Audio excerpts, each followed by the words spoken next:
To make a long story short, my female 25 husband 33 just walked out on us a little over a month ago. He completely just up and abandoned me and our daughter's toddler and kindergartner. He has an ex-wife 30s and they have between daughter from their marriage. No formal custody was involved, but we would usually get my stepdaughter every other weekend, and my husband would pay his ex the child support every month on the first when he got paid. My husband's excuse for just leaving us in the dust was that I'm damaged goods and he couldn't hack it being a father anymore. He didn't feel any joy in parenting and wanted to live a free life. So he changed his number, blocked me on all social media, changed all his passwords, and told his friends and family not to speak to me. It turned my entire life upside down. I've been a stay-at-home mom since our eldest was born. I got my degree and we talked about me going back to the workforce once she entered kindergarten this year in the fall. But it was nothing set in stone. My husband gave me a weekly allowance to buy groceries, pay bills, diapers, anything the kids needed, etc. Of course, I would always stash a little bit away, but he was the breadwinner in our relationship. My husband's ex-wife messaged me earlier today asking if we could talk about something serious. So I asked her what was up. She asked if I could pay her the child support. My husband usually gives her every month on the first. I curiously asked her how much, because my husband never told me exactly what amount he gave her. I never thought it was any of my business. She told me she needed the $900 he usually gives her because both she and her new husband are struggling to pay their bills and they rely on that child support to make their rent payment. And they were behind. I told her I couldn't do it because truthfully I can't. I'm still waiting to get an appointment so I can receive government benefits because of what little money I save. It's gone now after paying every single bill by myself to keep a roof over mine and my kids' heads, make sure they're fed, etc. There's no way I can spare almost $2,000 from my husband's ex-wife.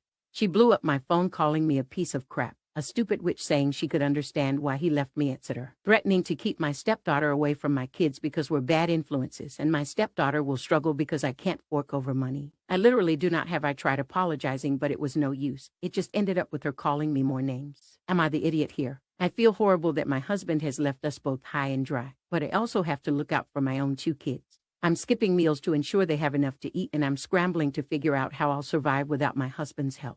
Now part of me is really conflicted, but I can't give his ex-wife what? I don't have. Not the idiot. Honestly, I'm confused. Why the ex-wife would ask you and why you would even debate it internally. This is a no-brainer here. Your soon-to-be ex-husband needs to handle his responsibilities. The audacity of her to even ask you is off the charts, I guess, because whenever we would have my stepdaughter, I'd be the one to take her shopping. A new manicure, etc. My husband would pay for it, but she never wanted him to take her out, just me. So I guess her mom just had it in her head. I had a secret stash of money somewhere. I feel like the husband was telling his ex, OP, came from money and that's why she doesn't work and can afford to take the stepdaughter shopping, etc. He probably used this as an excuse when his ex asked for more money. Oh, I can't. I'm giving you my whole paycheck already. Wife refuses to give me any more money. I barely have enough to buy myself a hamburger for lunch. He set this up perfectly. Ex is going to spend all her energy going after a P. And P is going to have to spend all her energy defending against X, while no one is looking for him. What a miserable human being your husband is. I'm sorry. It is not your responsibility, legal, moral, or otherwise, to provide for your husband's daughter, period. End of discussion. Even if you had the means to do so, you shouldn't consider it.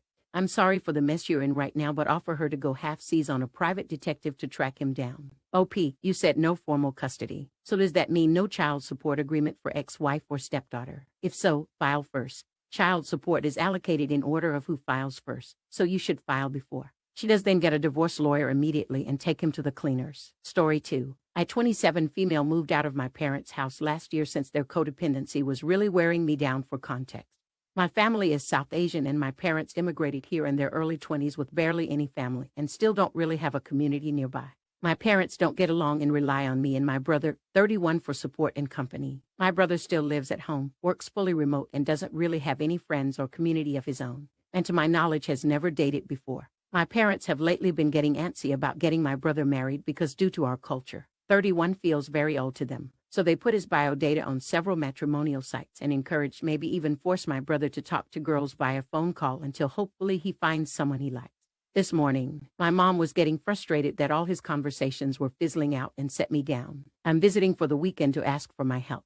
Things like how should he be texting girls? What should he say to them? What sorts of questions should he be asking? I asked her why she's asking this since it's my brother having the conversations, and we had some back and forth about boundaries, how I felt she was micromanaging, over-involving herself, and asking for me to help parent.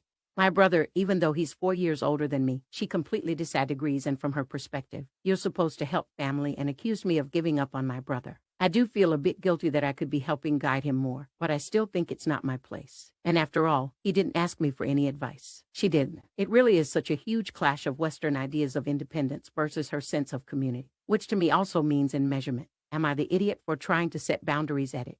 He doesn't seem interested in getting married or talking to girls. We don't talk much, so I wouldn't know if he's gay, but he does seem socially anxious and in general is not very comfortable meeting new people and will use any excuse not to go places when I invite him to meet a few of my friends. My parents think this is a problem, but don't want to make it feel like a problem. So their solution is to get him married and have a built-in friend who can get him out of the house more. Definitely not healthy, but that's their logic, not the idiot. Your mom is a woman of her time and her culture. You probably won't see eye to eye. I see your perspective and I see hers too. She genuinely wants to help your brother, even though she's overstepping your and your brother's boundaries. Most Asian or Arab moms are overbearing and meddlesome. What else is new?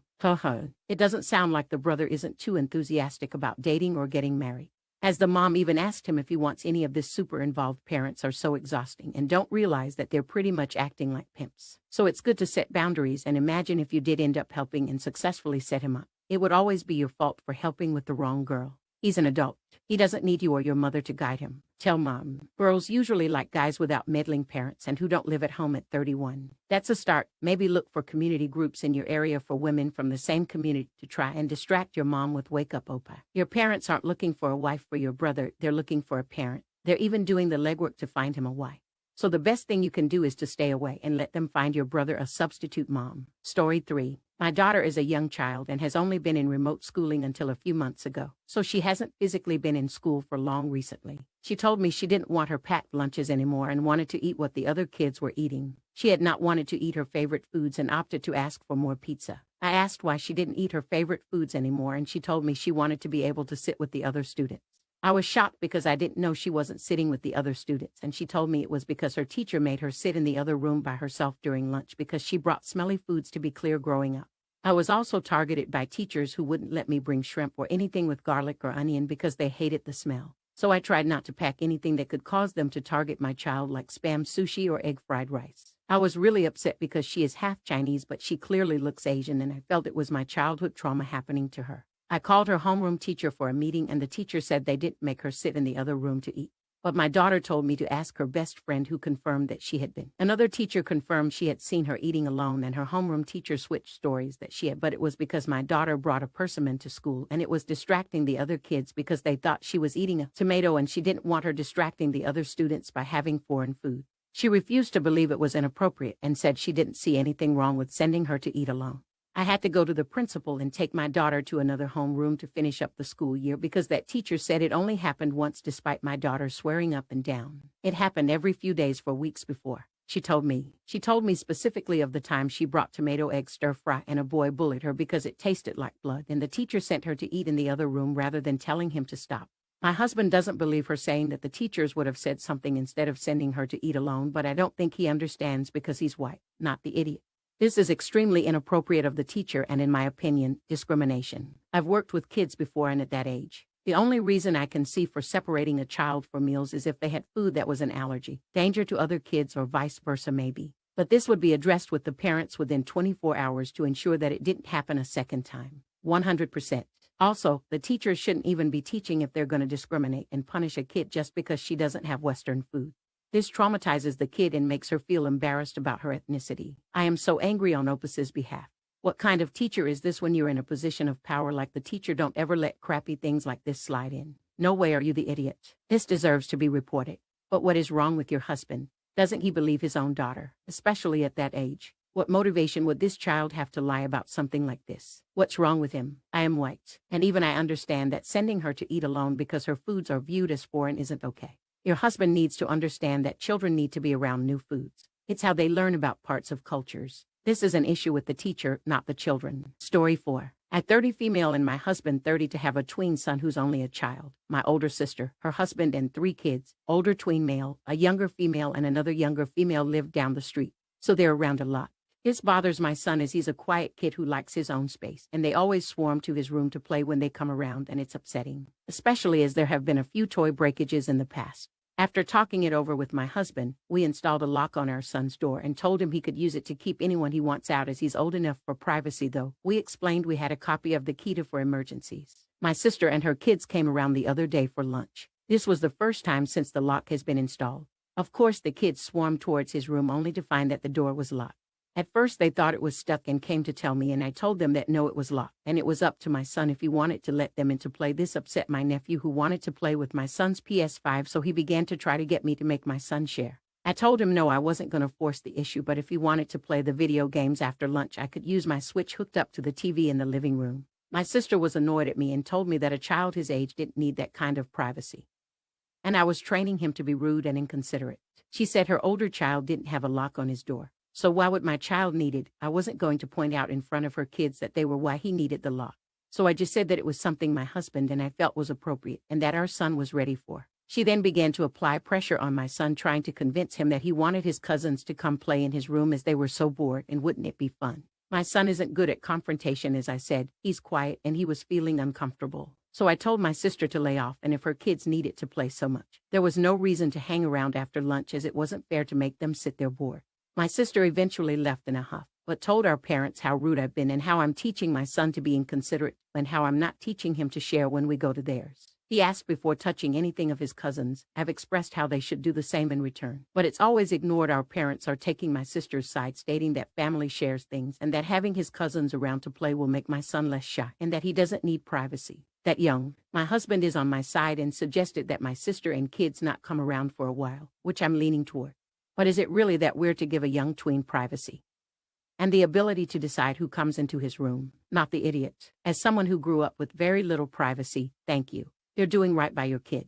P.S. I don't think the nephew wants to play with your son. He just wants to play on the PS5 that isn't sharing. That's bullying. Your sister's encouraging her kids to bully your son, increasing his social anxiety. So what your sister's doing will only hurt your son and teach her children horrible manners. She's rude and entitled, and teaching her children to be. Your son doesn't owe anyone his room and things. He has a right to his privacy using the "we are family." So you have to or should do. This is manipulative, plus being family doesn't equate you to have a right to all my things. She's teaching your kids that they're entitled to whatever they want.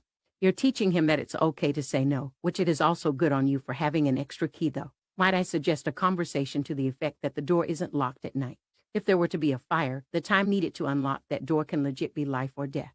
A fire can consume a home in minutes. So a fast exit is important beyond that little suggestion you keep doing. You guys know what your child needs.